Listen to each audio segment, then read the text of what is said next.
You know, many of you seek to be filled with the Holy Spirit. Very good desire to be filled with the Holy Spirit. आप में से कई लोग खोज करते हैं कि आप पवित्र आत्मा से भर जाए। पवित्र आत्मा से भरने की जो इच्छा है बहुत अच्छी है।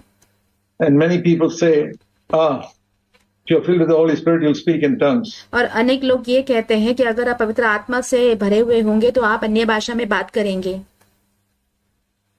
Some people get it. कुछ लोगों को मिलता है। The Bible says very clearly in 1 Corinthians chapter 12, all do not speak in tongues. Bible स्पष्ट रूप से कहता है 1 कुरिन्थियों 12वें अध्याय में कि सभी लोग अन्य भाषा में बात नहीं करते। That is very clearly taught in 1 Corinthians chapter 12. ये बहुत ही स्पष्ट रूप से सिखाया गया है 1 कुरिन्थियों उसके 12वें अध्याय में। Do all speak in tongues? The answer is no. क्या सब अन्य भाषा में बात करते हैं? उसका जवाब ना। Do all have the gift of healing? The answer is no. क्या सबके पास चंगाई का वरदान है? उसका उत्तर है नहीं। 1 Corinthians chapter 12 and verse 30. 1 कुरिन्थियों 12वां अध्याय उसका वचन 13। One verse. एक ही वचन। 1 Corinthians 12:30. 1 कुरिन्थियों 12 उसका 13वां वचन। Does everybody have the gift of healing? क्या सबके पास चंगाई का वरदान है? You tell me. आप कहिए। Does every believer have the gift of healing? क्या सब विश्वासियों के पास चंगाई का वरदान है? No. नहीं। Do all speak with tongues? No. क्या सभी अन्य भाषाओं में बात करते हैं? नहीं। So tongues is not the main thing.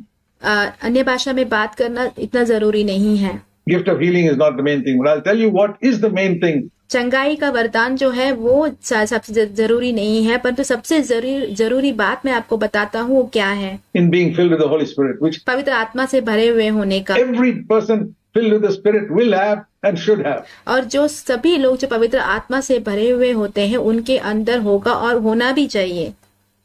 Turn with me to Ephesians chapter 5. मेरे साथ चलिए इफिसियों उसके 5वें अध्याय में। This is what we teach in CFC. यही हम CFC में सिखाते हैं।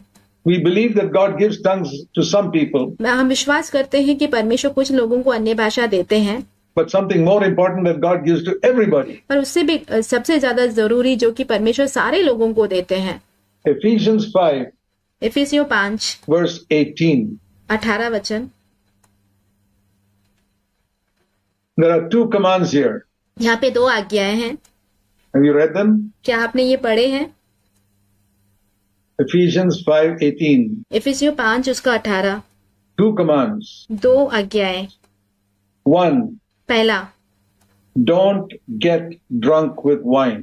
दाखरस से मतवाले ना बनो। Do you obey that? क्या आप इसका पालन करते हैं? I hope you do. मैं आशा रखता हूँ कि आप करते हैं।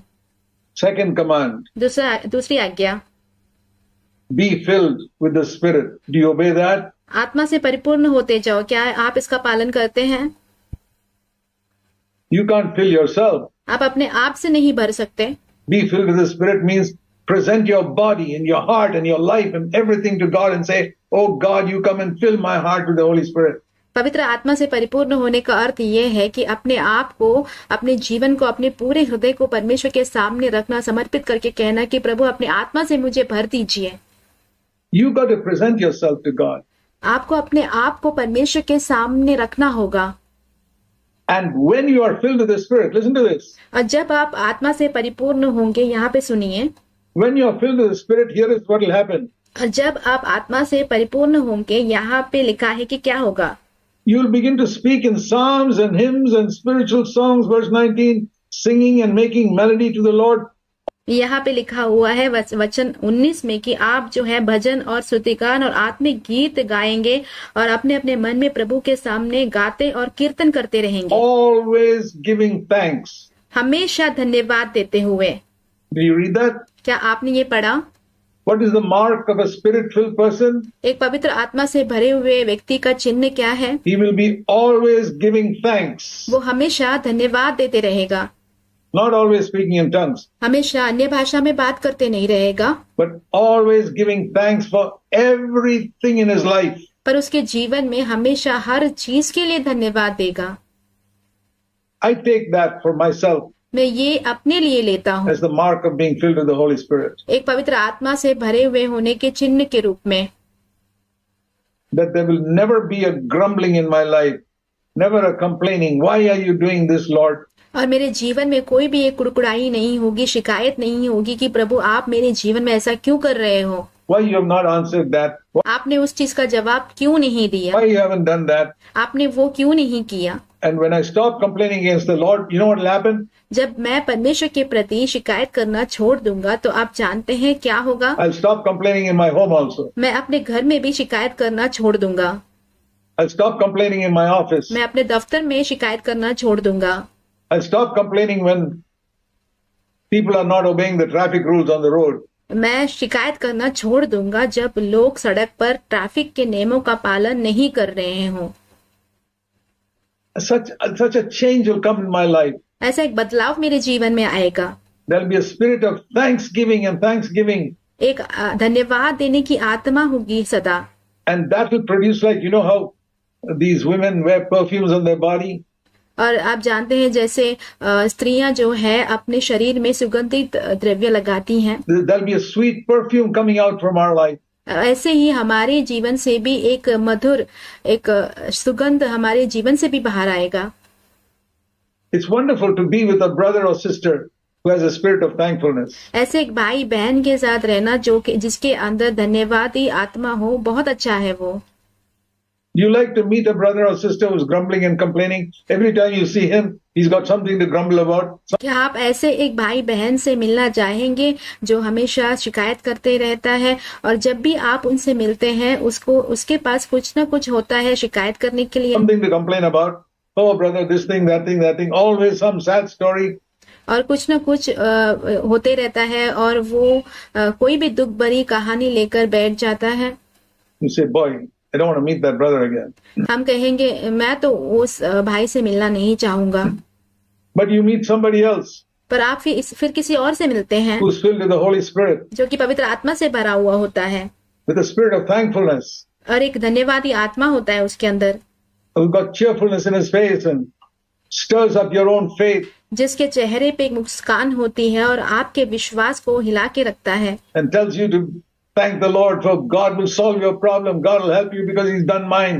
और वो आपको कहता है कि विश्वास रखो, परमेश्वर तुम्हारे सारे समस्याओं का समाधान करेगा क्योंकि परमेश्वर ने मेरे लिए कार्य किए हैं तो आपके लिए जरूर करेगा। Always thankful. हमेशा धन्यवादी। Imagine if every brother here, I don't know how many there are in CFC right now. और ऐसे कल्पना कर देखिए कि यहाँ पे जितने भी भाई बहन हैं, मैं नहीं जानता कि अभी सीएफसी में कितने जन हैं, 450, 500, whatever it is. 450 या 500 जितने भी लोग हैं। Imagine if every one of you ऐसे कल्पना कर देखिए कि आप में से हर एक जन develop not just thanking the Lord on Sunday morning. ऐसे एक आदत को उत्पन्न करें, इतना ही नहीं कि रविवार की सुबह से कर परमेश्वर का धन्यवाद करें। No, that can be a ritual. वो एक रिवाज बन सकता है। But develop a spirit of thankfulness to have it all the time. Okay, before we पर एक धन्यवादी आत्मा जो है हमेशा हर समय जीवन में होना। reach the 49th anniversary of CFC हम सीएफसी के 49वें सालगिरह में पहुंचने से पहले next year, we've got जो कि अगले साल है, 366 days because next year is a leap year. हमारे पास 367 दिन है क्योंकि अगला वर्ष जो है एक अधिक वर्ष है। In 366 days, that's coming up 12 months. 367 दिन आने वाले हैं और 12 महीने आने वाले हैं। Lord, will you please help me that I will never complain about anything.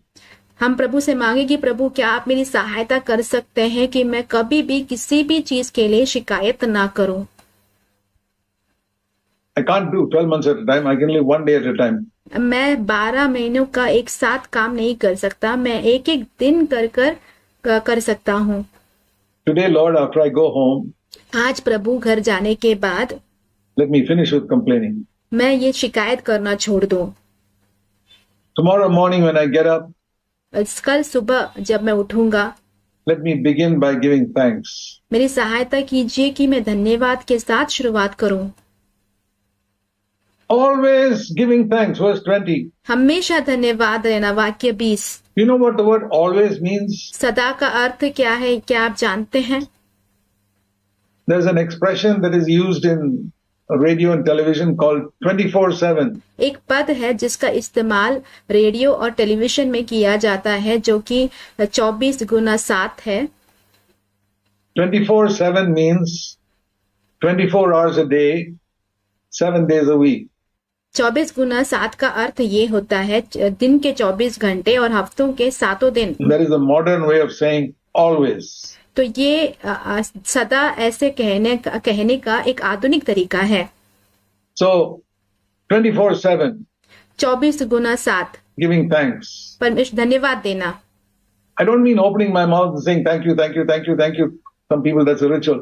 मैं ये नहीं कहता कि अपना मुंह खोलकर धन्यवाद धन्यवाद धन्यवाद कहते रहें। ये कुछ लोगों के लिए रिवाज के समान है। It's a spirit. ये एक आत्मा है। All the time with a thankful spirit, thankful for your wife. हमेशा एक धन्यवाद की आत्मा के साथ अपनी पत्नी के लिए धन्यवादी होना। Maybe there are 101 things wrong with your wife. हो सकता है कि 101 चीजें आपकी पत्नी में गलत हों। But then there are 101 things wrong with you also as a husband. पर एक पति के रूप में आपके अंदर भी 101 चीजें गलत हो सकती हैं। Be thankful. Well, there are so many good things. If you look for it, you'll find some good things in your wife, some good things in your husband. कुछ न कुछ अच्छी चीजें जरूर होंगी। अगर आप खोजेंगे तो आपके पति में पत्नी में कुछ न कुछ अच्छी चीजें आपको दिखाई देंगी। Thank God for that. परमेश्वर को उस चीज के लिए धन्यवाद दीजिए। Don't keep on complaining against your children. आपके बच्चों के खिलाफ शिकायत करते मत रहिए। They are struggling to grow up. They are small children. They are struggling to grow up in a difficult world. वो जो है संघर्ष कर रहे हैं बड़े होने के लिए। छोटे बच्चे हैं, वो मुश्किल भरी दुनिया में बड़े हो रहे हैं। They find it difficult in school. उनको स्कूल में दिक्कतें होती हैं। They are not so intelligent because you are not so intelligent as parents. वो इतने बुद्धिमान नहीं है क्योंकि आप माता पिता जो हैं इतने बुद्धिमान नहीं हैं। Don't blame them. तो उसके लिए उन पर दोष ना लगाएं। You have to help them to give thanks. उनकी आप सहायता करें कि वो धन्यवाद दे सकें। God is a good God. Teach your children that God is a good God. अपने बच्चों को ये सिखाइए कि परमेश्वर जो है भले परमेश्वर है। He's a loving Father वो एक प्रेमी पिता है and He cares for you. और वो आपका ध्यान रखता है। He'll take care of you, my boy. He'll take care of you, my little girl. मेरे बेटे बेटी वो आपका ख्याल रखेंगे। Long after daddy and mommy are gone, माँ पिताजी के जाने के बाद भी He'll take care of you. आपका वो ख्याल रखेंगे। Introduce your children to your Father in heaven. आपके जो स्वर्गीय पिता है उनकी पहचान आपके बच्चों को करवा के दीजिए। Who loves them and cares for them. जो उनसे प्रेम करता है, उनका ख्याल रखता है। Who sent His Son Jesus to die on the cross for them. जिसने अपने पुत्र प्रभु यीशु मसीह को भेजा ताकि उनके लिए उस क्रूस पर वो मरे। To forgive all their sins. उनके सारे पापों को क्षमा करने के लिए। And He will take care of them on earth and one day take them to heaven. और ये इस पृथ्वी पर वो उनका ख्याल रखेगा और एक दिन उन्हें स्वर्ग ले जाएगा। We have to introduce all our children to a loving Father. हमें अपने सारे बच्चों को हमारे जो प्रेमी पिता है उसकी पहचान करके देनी होगी। And we have to demonstrate that in our lives. और इसे अपने जीवन के द्वारा दर्शाना भी होगा। I pray that this coming year, मैं प्रार्थना करता हूँ कि ये आने वाले साल में the 49th year of CFC के 49वें वर्ष में you will have a year, it'll be a year of thankfulness. ये एक जो साल होगा ये धन्यवाद का साल होगा।